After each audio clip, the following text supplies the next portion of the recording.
Eu vou colocar um exemplo aqui, uma história, de um homem que chama Greg Russ, que ele é uma pessoa que montou uma escola de educação cristã clássica na cidade que ele foi viver. Então, ele e sua esposa, 25 anos atrás, decidem mudar de cidade. A primeira coisa que eles pensam é o seguinte: se seguidores de Jesus são chamados para ser a luz do mundo, que parte de nossa cidade estava mais necessitada da luz do Evangelho? Então, diante dessa pergunta, eles foram pesquisar um bairro. E ao invés de eles pesquisarem um bairro que fosse tranquilo, seguro, eles acabaram escolhendo um bairro que ninguém queria viver. Era um bairro que estava com uma pobreza cada vez mais crescente. Já era um bairro muito pobre, mas começou a cada vez mais ser mais pobre. Era um bairro violento, com inúmeros casos de assassinato, venda de drogas, e tinha, pasmem, o maior número de registros de abusos sexuais do Estado. Ou seja, ele foi para aquele bairro com uma missão. Ele pensou a respeito daquilo que ele ia fazer. Então, eles tiveram um filho, o filho chegou à idade escolar, e eles começaram a pesquisar também, então, uma escola para o filho deles frequentar. Então, eles encontraram uma escola do jeito que eles queriam, que estava do outro lado da cidade, uma escola muito cara, num bairro longe, e eles estavam pensando e até matricularam o filho deles naquele lugar. Mas algo ficava martelando na cabeça dele, ficou martelando na cabeça dele por anos. Por anos. E ele diz que Deus estava trabalhando na mente, na cabeça e no coração duro dele. Então, ele que estava interessado na questão de escola cristã clássica, ele pensou o seguinte: então, o que realmente significa educar o nosso próximo como a nós mesmos? Se eu desejo uma educação de qualidade para os nossos filhos, eu não deveria desejar a mesma coisa para o meu próximo?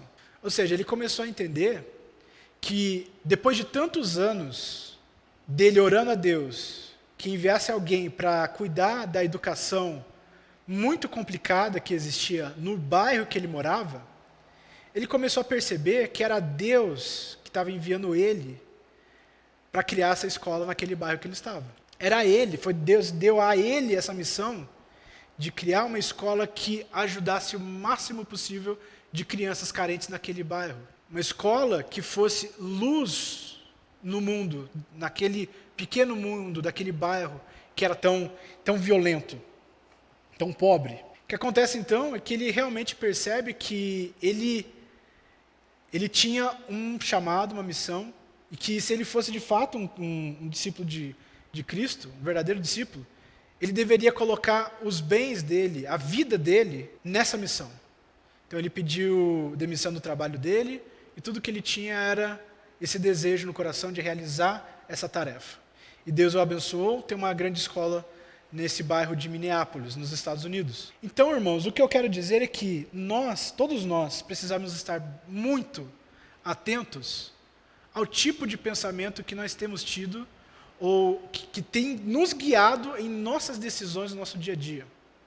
Se nós queremos ser verdadeiros discípulos de Cristo, nós não devemos sucumbir a notícias ou pensamentos falsos da nossa cultura que nos diz que nós devemos ficar confortáveis e seguir os nossos próprios objetivos, nossos próprios desejos. Nós não devemos colocar a nossa renda, a nossa oportunidade de emprego, nossa oportunidade de educação boa, acima da missão que Deus nos dá de levarmos a palavra de Deus aonde quer que estejamos.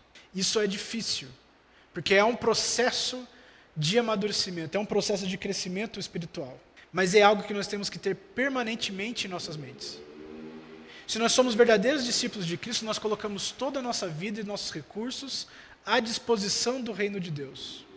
E essa missão acaba sendo a prioridade que temos nas escolhas que tomamos, nas várias encruzilhadas que nós encaramos.